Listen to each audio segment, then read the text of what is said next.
আমরা এখন ম্যাথের কিছু গুরুত্বপূর্ণ পেডাগগিগুলোকে প্র্যাকটিস করব। প্রথম যে প্রশ্নটি রয়েছে 1 মিলিয়ন সমান কত? 1 মিলিয়ন সমান কত পরিমাণ? একের অপশান হচ্ছে বি 10 লক্ষ। একের অপশান হচ্ছে বি 10 লক্ষ। 2 নম্বর প্রশ্ন, নিচের কোনটি মূলদ সংখ্যা নয়? নিচের কোনটি মূলদ সংখ্যা নয়? 2 এর অপশান বি √2। √2। আমাদেরকে জানতে হবে মূলদ সংখ্যা কাকে বলে। মূলদ সংখ্যা হলো সেই সংখ্যা যে সংখ্যাকে দুইটি পূর্ণ সংখ্যার অনুপাত হিসাবে প্রকাশ করা যায়।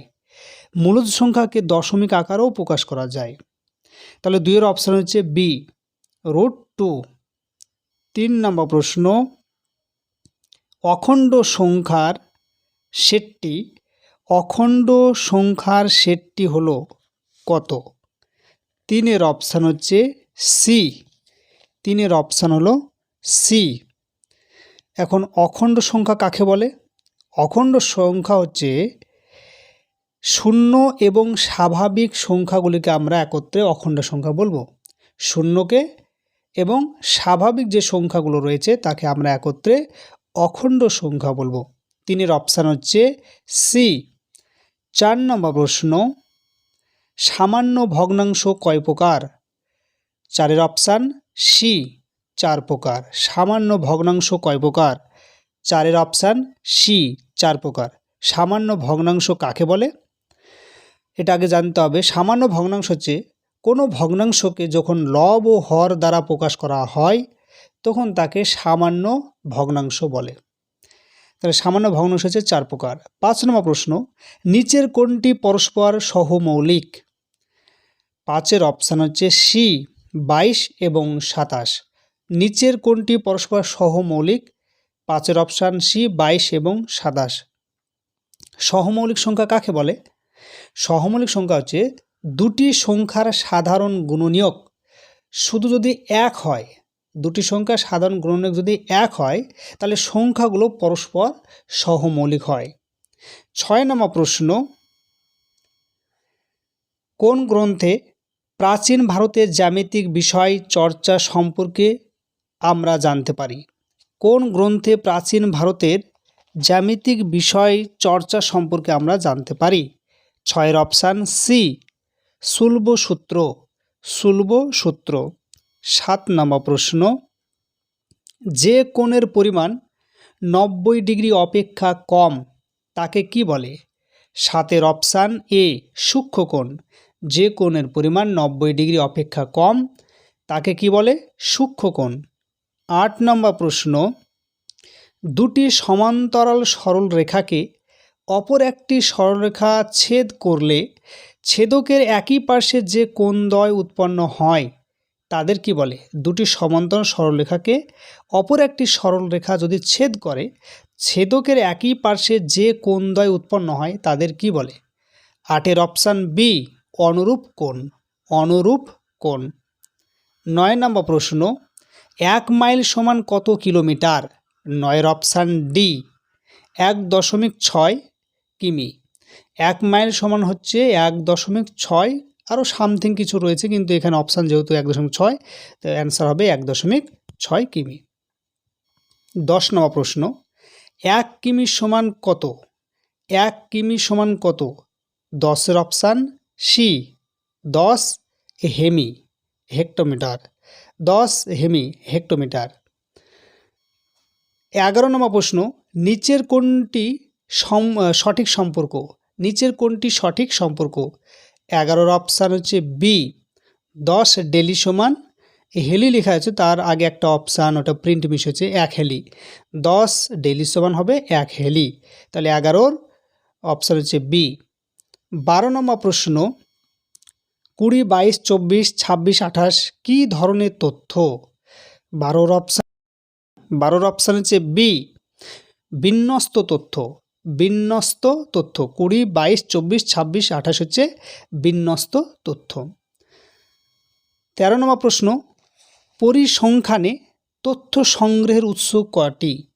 পরিসংখ্যানে তথ্য সংগ্রহের উৎস কটি? 13 অপশান সি 2টি। 13 অপশান সি 2টি। 14 নম্বর প্রশ্নতে একটি ম্যাথ কোশ্চেন রয়েছে, অর্থাৎ মেন্টাল অ্যাবিলিটি টেস্ট বা রিজনিং কোশ্চেন রয়েছে। একটি প্রশ্নচিত্র রয়েছে, সেখানে কোশ্চেন মার্ক দেওয়া রয়েছে। ওই কোশ্চেন চিহ্নে 4টা অপশানের মধ্যে কোন চিহ্নটি বা কোন চিত্রটি ওখানে বসা, প্রশ্নচিত্রটি একদম সম্পূর্ণ হবে বা পূর্ণাঙ্গ একটি চিত্রে পরিণত হবে। 14 অপশান হচ্ছে ডি নম্বর চিত্রটি যদি সেখানে কোশ্চেন মার্কের জায়গায় বসানো হয় তাহলে প্রশ্নের যে ছবিটা সেটা সঠিক হবে। এই ধরনের প্রশ্নের অ্যান্সার করতে হলে আমাদেরকে কিছু রিজনিং শিখতে হবে বা মেন্টাল অ্যাবিলিটি টেস্টের কোশ্চেনগুলো শিখতে হবে। আর আমার এই চ্যানেলের মধ্যে একটি প্লেলিস্ট বানানো রয়েছে, সেটা হচ্ছে রিজনিং বলে একটা প্লেলিস্ট রয়েছে। সেখানে সমস্ত ধরনের যেগুলো ইম্পর্ট্যান্ট রিজনিং রয়েছে বা মেন্টাল অ্যাবিলিটি টেস্ট রয়েছে সেখানে কোশ্চেন এবং অ্যান্সার দেওয়া আছে, আপনারা সেখান থেকে ভিডিওগুলো দেখবেন। নেক্সট প্রশ্ন হলো 15 নম্বর, রুপি শব্দটি এসেছে কোন ভাষা থেকে? রুপি শব্দটি এসেছে কোন ভাষা থেকে? 15 অপশান হচ্ছে বি সংস্কৃত ভাষা। সংস্কৃত ভাষা। 16 নম্বর প্রশ্ন, গাণিতিক বিশ্লেষণ পদ্ধতির উদ্ভাবন করেন কে? গাণিতিক বিশ্লেষণ পদ্ধতির উদ্ভাবন করেন কে? 16 option D Louis Cauchy. Louis Cauchy. 17 নম্বর প্রশ্ন, mathematics is the science that draws necessary conclusion.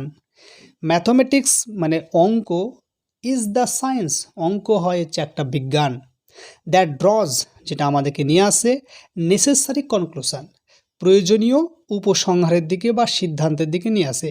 এটি কে বলেছেন? 17 অপশান হচ্ছে এ পিয়ার্স। 17 অপশান হচ্ছে এ পিয়ার্স। 18 নম্বর প্রশ্ন, কারিকুলাম শব্দটি এসেছে লাতিন শব্দ থেকে। লাতিন কোন শব্দ থেকে? কারিকুলাম শব্দটি এসেছে লাতিন কোন শব্দ থেকে? 18 অপশান হচ্ছে ডি। 18 অপশান হচ্ছে ডি, সেটা হচ্ছে কুরিয়ার শব্দ থেকে। এখানে একটু প্রিন্ট ভুল রয়েছে, এসটা লাগবে না, কুরিয়ার থেকে। কারিকুলাম শব্দের মানে হচ্ছে পাঠ্যক্রম, আর এই শব্দটি এসেছে লাতিন শব্দ কুরিয়ার থেকে। কুরিয়ারের মানে কি? কুরিয়ারের মানে হচ্ছে দৌড়ানো, অর্থাৎ আমাদেরকে এখানে বোঝাতে চাইছে ইঙ্গিতে যে পাঠ্যক্রম জিনিসটা হচ্ছে কোনো একটা নির্দিষ্ট লক্ষ্যের দিকে আমাদেরকে পৌঁছাতে হবে। তাহলে কারিকুলামের বাংলা মানে হচ্ছে পাঠ্যক্রম, আর এই শব্দটি হচ্ছে লাতিন শব্দ কুরিয়ার থেকে, অপশান ডি। 19 নম্বর প্রশ্ন, গণিতে ব্যাখ্যাদানের ভাষা নিম্নের কার সঙ্গে সম্পর্কিত? গণিতে ব্যাখ্যাদানের ভাষা নিম্নের কার সঙ্গে সম্পর্কিত? 19 অপশান হচ্ছে বি অনুভূতিমূলক মাত্রার সঙ্গে। অনুভূতিমূলক মাত্রার সঙ্গে। 20 নম্বর প্রশ্ন, গণিত হলো সভ্যতার দর্পণ স্বরূপ। গণিত হলো সভ্যতার দর্পণ স্বরূপ, বক্তব্যটি কার? 20 অপশান হচ্ছে বি হকবেন। 21 নম্বর প্রশ্ন, কোন ধরনের অ্যাসেসমেন্টকে স্ট্যান্ডার্ডাইজ অ্যাসেসমেন্ট বলা হয়? কোন ধরনের অ্যাসেসমেন্টকে স্ট্যান্ডার্ডাইজ অ্যাসেসমেন্ট বলা হয়? 21 অপশান হচ্ছে সি স অ্যাসেসমেন্ট। স অ্যাসেসমেন্ট। 22 নম্বর প্রশ্ন, সহপাঠী কর্তৃক অ্যাসেসমেন্ট। সহপাঠী কর্তৃক অ্যাসেসমেন্ট কোন ধরনের অ্যাসেসমেন্টের সঙ্গে সম্পর্কিত? সহপাঠী কর্তৃক অ্যাসেসমেন্ট কোন ধরনের অ্যাসেসমেন্টের সঙ্গে সম্পর্কিত? 22 অপশান হচ্ছে ডি প্রস্তুতকালীন অ্যাসেসমেন্ট। প্রস্তুতকালীন অ্যাসেসমেন্ট। 23 নম্বর প্রশ্ন, রেডিনেস টেস্ট কী ধরনের মূল্যায়ন পদ্ধতি? রেডিনেস টেস্ট কী ধরনের মূল্যায়ন পদ্ধতি? 23 অপশান হচ্ছে সি ডায়াগনস্টিক ইভ্যালুয়েশন।